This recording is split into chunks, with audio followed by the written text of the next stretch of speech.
Magsisimula na sa December 20 hanggang January 4 ang full alert status ng Philippine Coast Guard o PCG para sa Oplan Biyaheng Ayos ngayong Kapaskuhan. Sa pagdagsa ng inaasahang milyong-milyong pasahero ngayong holiday season, magde-deploy ng 50,000 Coast Guards ang PCG sa lahat ng pantalan sa bansa. Ayon kay PCG spokesperson Captain Noemi Cayabyab, paiigtingin nila ang pagbabantay sa lahat ng pantalan sa bansa at uunahin nila ang pagbabantay sa mga excess na pasahero. Simula December 20 hanggang January 4, magtataas po ng alert status ang ating Philippine Coast Guard sa lahat po ng operating units po natin because we will be anticipating millions of travelers. Kaugnay nito, nakikipag-ugnayan rin ng PCG sa iba pang mga lokal na ahensya kasama ang Philippine Forest Authority at local government units. Sisiguraduhin rin ng PCG na nasa maayos ang mga sasakyang pandagat para sa publiko sa kanilang mga gagawin na vessel inspection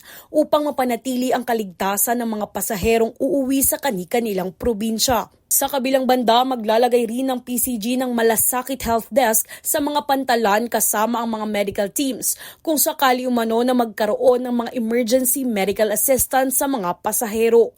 Samantala sa mga aksidente naman ng pagkalunod sa mga panturistang puntahan, nagpaalala si Captain Cayabyab sa mga mamamayan at resort owners na huwag hayaan ng mga nakainom ng alak na makisali sa kahit anong water activities.